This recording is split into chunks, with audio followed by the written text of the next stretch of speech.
nasib pemindahan ibu kota dimulai pada Selasa 18 Januari 2022. Di tengah upaya pemulihan ekonomi nasional, pemerintah tancap gas, ngebut mengejar target rencana induk pembangunan ibu kota baru. Mayoritas fraksi di DPR setuju, kecuali fraksi PKS. Fraksi PKS menolak RUU dengan alasan pembahasan yang terlalu cepat dan memiliki potensi lalai prosedur. Warahmatullahi wabarakatuh. Kembali lagi dengan channel Baca Berita.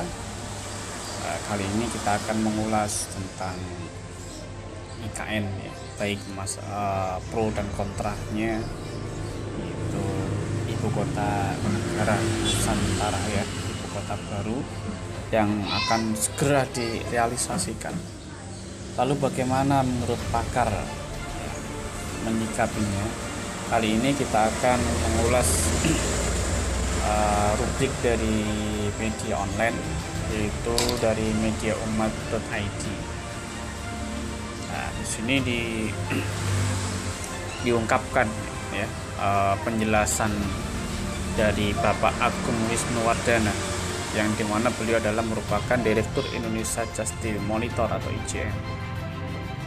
Beliau mengeluarkan statement bahwa pemindahan IKN dengan pola kapitalisme merugikan rakyat.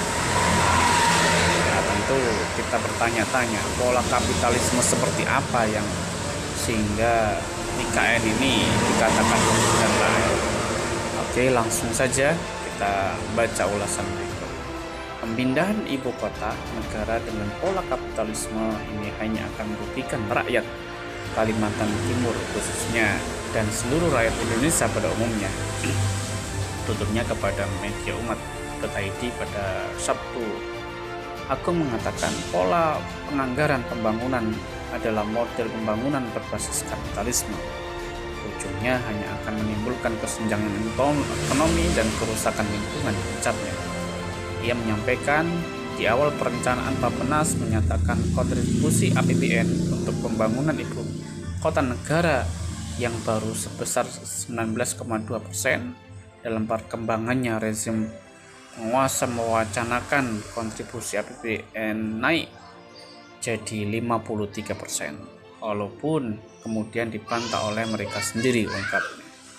Dia menunjukkan situs resmi IKN yang tertulis kontribusi APBN sebesar 19,4%, KPBU 54,2%, dan investasi swasta serta BUMN 26,4%. Hal ini menunjukkan perencanaan yang labil untuk proyek yang sangat strategis. Ini tentu wujud kebijakan yang main-main, tidak serius, jelasnya. Menurutnya, terlepas besar kecilnya kontribusi APBN, hal ini akan membebani rakyat karena APBN negeri ini dibangun dengan utang luar negeri dan pajak, terangnya. Agung mengungkapkan utang luar negeri telah tembus hampir 6.900 triliun. Pajak khususnya IKN juga mulai diwacanakan. Semuanya akan ditanggung oleh rakyat dan ujungnya merugikan rakyat, tegasnya. Bila kontribusi APBN sebesar 19,2%, maka terbuka peluang luas di atas 80% adanya investasi swasta, termasuk di dalamnya investasi asing. Hal ini tentu akan membahayakan kedaulatan negeri ini, jelasnya. Menurutnya, pilihan lain yang mungkin akan dilakukan pemerintah untuk menutupi biaya IKN yang besar adalah cetak uang. Hal ini juga akan membahayakan karena akan menimbulkan inflasi yang besar, tegasnya. Pola ini hanya akan memindahkan masalah dari Jakarta ke Kalimantan, pungkasnya. Walhasil, menurut beliau adalah bahwa proyek IKN ini dengan pola kapitalisme itu ujung-ujungnya hanya akan merugikan rakyat dan hanya akan menguntungkan sebagian pihak. Dan dalam hal ini adalah para oligarki dan antek-anteknya.